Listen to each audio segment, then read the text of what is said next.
The air inside the abandoned farmhouse still held the same quiet weight it had that humid summer evening in 1985.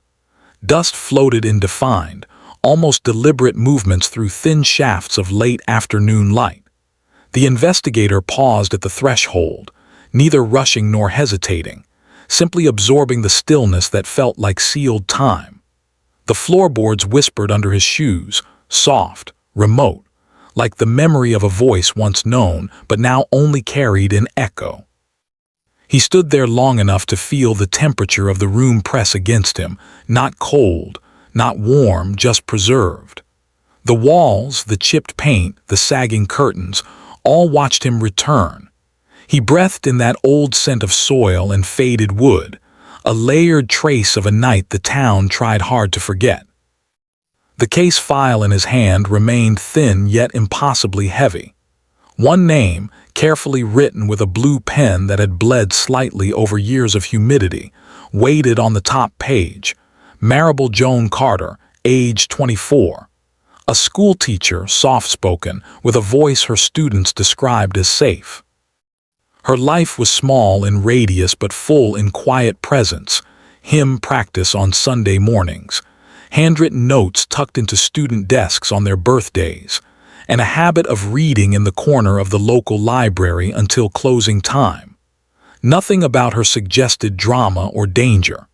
That, the investigator always remembered, was why the emptiness around her case had felt so loud. He stepped farther inside, closing the door behind him with deliberate softness. The sound of the latch settling in felt ceremonial, a return to unfinished duty. He laid the file down on the same old dining table where the first team had spread photographs decades earlier. He could almost see them again, younger, hurried, unprepared for silence this thick. Maribel had been found near the back of the property, behind the porch, where the grass still overgrew in wild angles. Her final evening was recorded simply. She left choir rehearsal at 7:42 p.m., walked 2 blocks to her car, and vanished from her known path. The farmhouse was never listed on her routes, never tied to her life. That incongruity was their earliest fracture in logic. And the reason he was here again, all these years later, with a fresh request from the state, a reopened file, and a new small piece of information that refused to sit quietly in the corner of his thoughts. He lifted the file now. The paper edges had curled slightly, giving it the look of something that had absorbed time until it softened. Photographs slipped from the folder in a slow cascade. Each image captured that night's stillness, porch railings, dirt tracks, a window with a torn screen. He paused at the shot of the back door, crooked, pale, and strangely intact even now. The handle bore no forced marks. Instead, it hung open in the photo like an invitation. His inner voice followed that detail again, the way he had in 1985 but with more restraint now. No rush to conclude, just observation. The investigator's mind traveled through the archived path, witness notes, choir attendance sheets, weather statements reporting a windless night, local residents who claimed to hear nothing unusual. It was the perfect quiet that had unsettled him then and still did. Not the loud event, but the absence of noise around it. He moved to the back of the house, taking each step like he was walking through the memory of a recording. Dust motes drifted. The faint, sweet smell of decaying cedar returned. He touched the frame of the back door, running his fingers over the grain, careful, respectful, as if greeting something that could break. He closed his eyes a moment and saw her again, not in motion, not in distress, just standing there in her modest choir dress, hair tied loosely, a soft bag of sheet music at her side. A small shift in the floor snapped him back. Not a startle, only a reminder of the room's age and his. He opened his notebook to the newer insert, the page only weeks old now. Evidence Reassessment Note 19, recovered photograph discovered in attic box belonging to retired deputy. A single square of film, newly digitized, had changed everything.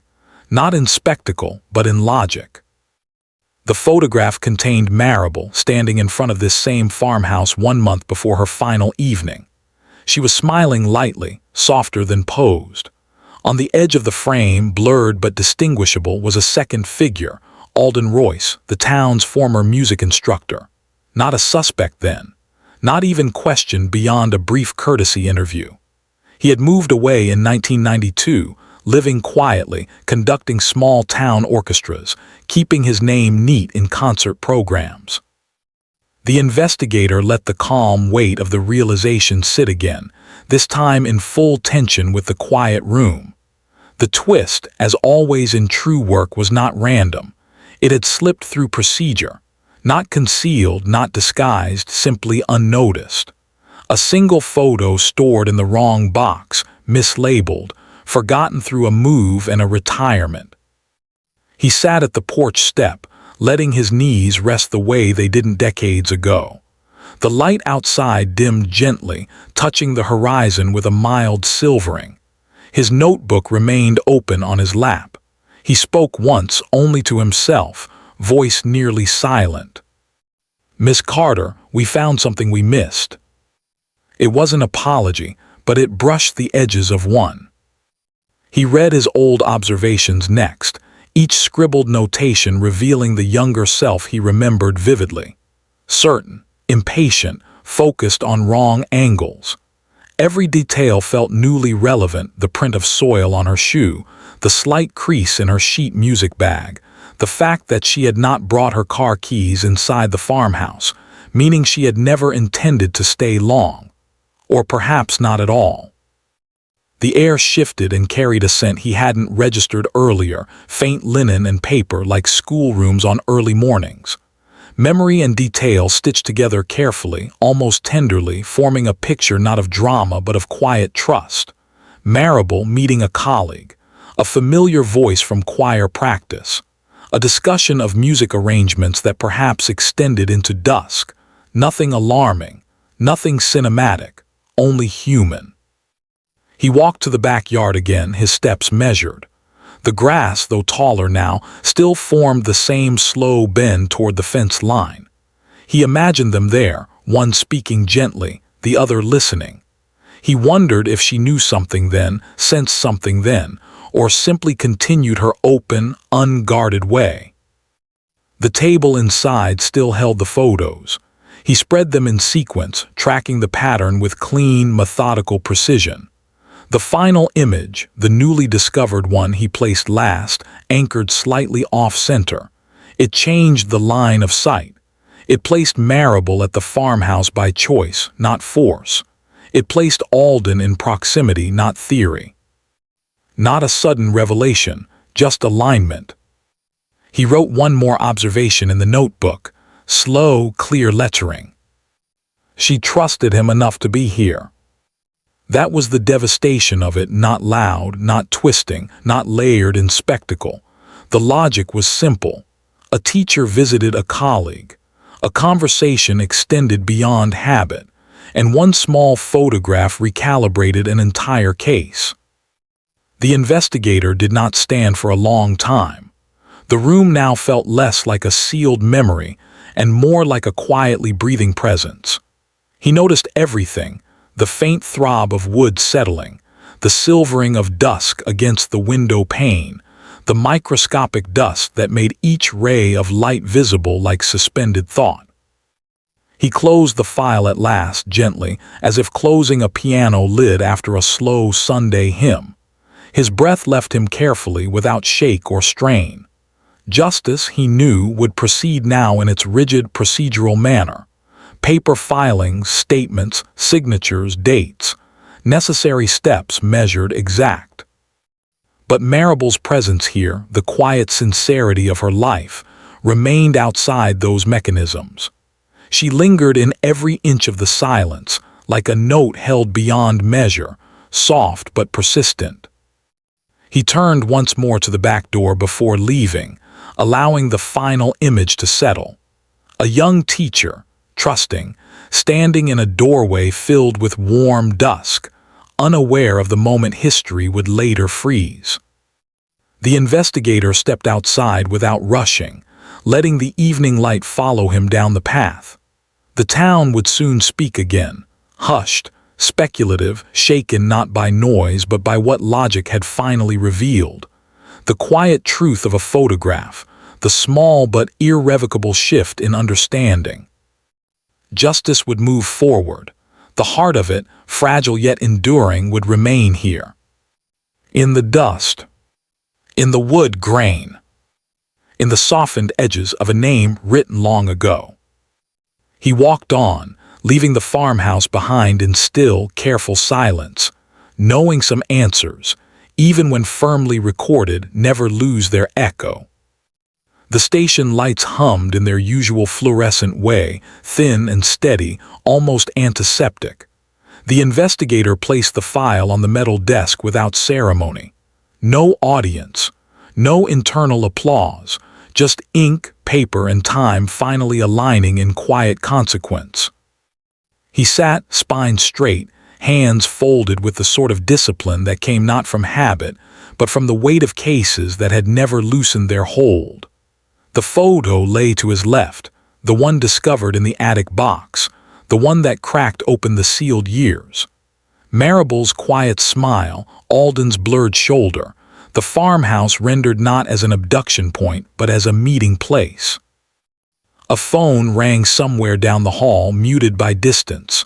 A printer clicked, paused, resumed. Nothing dramatic.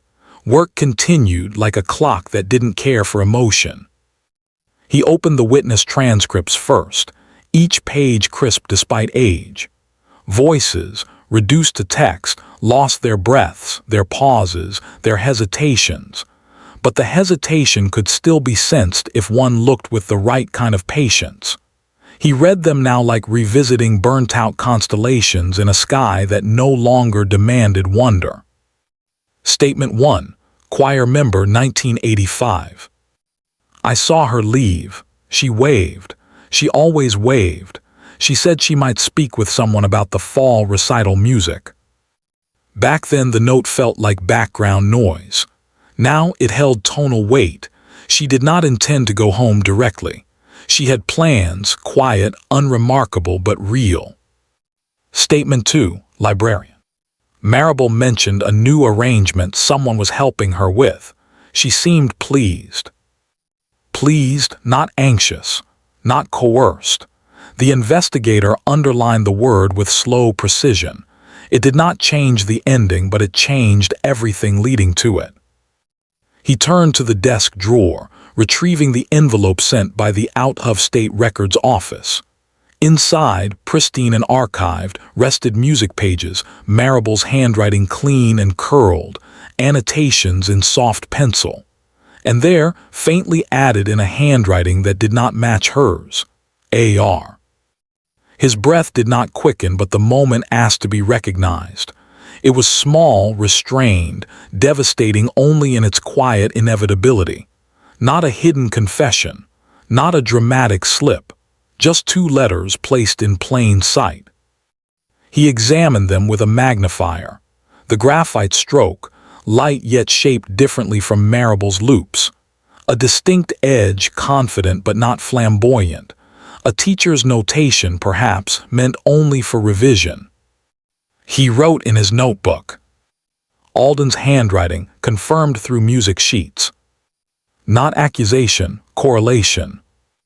He stood, stretching minimally, and walked to the observation window overlooking the town center. Evening had not yet fully settled, but the sky bore a diluted copper shade.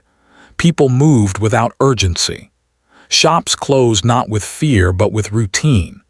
It was a place that believed itself gentle, untouched by shadows except the one case that lingered like a faint bruise. His reflection in the glass appeared older than he preferred to admit. Years of returning to rooms that did not forget, to files that did not soften, etched themselves in the small lines under his eyes. He rested a palm on the window ledge, grounding himself in the tactile present. Then quietly, the door behind him opened. Deputy Hale, newer to the work, stood with a folder in hand. His voice held the soft uncertainty of someone who respected silence too much to break it carelessly. "They confirmed the fingerprint match on the music stand," he said. The investigator nodded once. Hale set the folder down, stepping back in a motion that bordered on reverence. He understood now that this case was not about spectacle or closure that arrived with fanfare. It was about the discipline of truth. "Any statement?" the investigator asked, voice calm, almost distant. Hale hesitated, eyes flicking to the photo on the desk. He said he remembered her fondly, that she trusted him, that he wanted to help her grow. The investigator absorbed this without reaction. It aligned with the photograph, the annotations, the quiet evening at the farmhouse. Fondness, trust, help, all gentle words, none loud, none forceful, yet the ending remained unchanged, and that was the quiet tragedy of it. Hale continued, softer. He said he never meant for anything to happen. The investigator closed the folder, not sharply, not with judgment, just finality in motion. "Intent is for the courts," he replied. Hale nodded, withdrawing without further comment. The room returned to stillness. He gathered his notes again, placing the photograph into a plastic sleeve, mindful of its edges. The image did not scream guilt or innocence. It merely positioned truth. His pen moved again, forming a line with meticulous clarity. She went because she trusted him. The logic settled like dust on a beam of light, visible if one looked, invisible if one turned away. He stepped outside the station into a field of cooling air. The sky was now deeper, leaning toward early night. Main Street lights flickered in rhythmic intervals. The town's clock tower, the same one that had marked the hour she left choir rehearsal in 1985, chimed with soft restraint. 8 slow notes. He walked along the sidewalk, passing the school where Maribel had taught. Through the windows, rows of desks sat in obedient alignment, small chairs tucked beneath them. Chalk dust hovered faintly on the ledges, a trace of mornings when she stood there, guiding voices to harmonize. He paused in front of the bulletin board, glass reflecting streetlights. Old event flyers, yellowed at the edges, remained pinned. Choir rehearsals, bake sales, spring concerts. Names written long ago, still intact though the hands that wrote them were not. The library was next. He felt the weight shift again, not in sorrow but in recognition. She had read here quietly, consistently. He imagined her stepping through these doors after choir practice, greeted by the familiar hush of late evening cataloging. That kind of predictability shaped her world, a life of soft rituals, steady kindness. The photograph flickered in his mind once more, her half-smile, the farmhouse, the blurred figure of someone she considered safe. Not a meeting arranged in secrecy, not a scene of fear, just 2 colleagues discussing music while daylight thinned. That was the logic, that was the quiet devastation. At the corner of Maple and 3rd, he paused again. The town lay in muted calm. Nothing trembled, nothing cried out. Justice would unfold in its carefully measured legal pace, filings and hearings and long procedural sessions. But for him, as for Maribel, the weight was not in the courtroom. It was in this calm, in this ordinary night, in the faint hum of air against brick buildings, where her presence lingered not as tragedy but as reminder of trust given freely, of a life lived in thoughtful notes and children's laughter, of the softest kind of existence. He sat on the bench across from the church she had sung in every week. Stained glass caught the moon's early rise, casting dull patterns across the pavement. The hymn number board inside still held 3 crooked digits from last Sunday, unchanged. He lowered his gaze, studying the outlines of the town's sleeping streets. His voice, when he finally allowed it to exist, barely moved the air. "Maribel, we heard you this time." Not apology, not closure, just acknowledgement. He leaned back, letting silence take full shape around him. Slow, heavy without pressure, true without remedy. The wind finally moved, a light shift through trees lining the street, carrying neither omen nor release, only time continuing. He remained until the street lamps dimmed slightly, marking the hour when the town turned fully inward. Then he rose and walked back toward the station, not hurried, not heavy, simply aligned with what the case had finally offered, not resolution in triumph, but truth in balance. The door closed behind him. The file waited on the desk for tomorrow's signatures. Outside, the night held its quiet pulse. Justice would proceed. Memory would remain. The hearing room held a temperate stillness, almost rehearsed. Rows of seats, polished wood, muted fabric, all arranged in a quiet expectation that truth, when spoken, should arrive without theatrics. The investigator sat near the back, not out of detachment, but because his work by this stage was no longer center frame. Justice had its own rhythm now, procedural, unembellished. Alden Royce entered with the same posture he had walked with in old recital photographs, straight-backed, measured, eyes forward not in defiance but in a lifelong habit of performance discipline. He wore a modest suit, neutral tones, no hint of pageantry. His hands remained still on the table before him. No tremor, no collapse of memory, just a man acknowledging a chapter he had once assumed would remain sealed in dust. The prosecutor reviewed the file aloud, voice smooth, controlled. The words landed without dramatic emphasis. Location, timeline, verification, music sheets, photograph. No sensitive terms, no sharpened accusations, just alignment of fact. When the photograph was presented, the one found in the attic box, the room inhaled collectively, though softly. Maribel's presence in that frame, her light half-smile, her casual proximity to Alden, filled the space not with shock but with quiet clarity. The congregation of years between then and now compressed to a single breath. Alden looked at the image only briefly. Not denial, not nostalgia, just recognition. The investigator watched the exchange without lean or internal surge. The truth had already occurred. This was merely its administrative embodiment. The prosecutor continued, handwriting analysis, choir scheduling, witness statements revisited. Not one revelation felt sharp. Each came with steady, clinical cadence, building a structure of logic as plain as wood grain. When Alden finally spoke, his voice arrived in careful, almost teacherly packing. She was dedicated. She trusted easily but not carelessly. She believed kindness was its own proof. The words held no plea, no dramatization, just memory placed gently.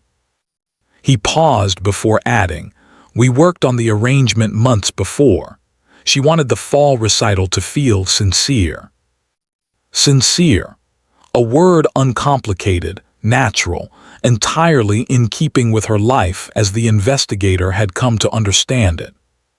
The prosecutor nodded, nodding the correspondence in dates.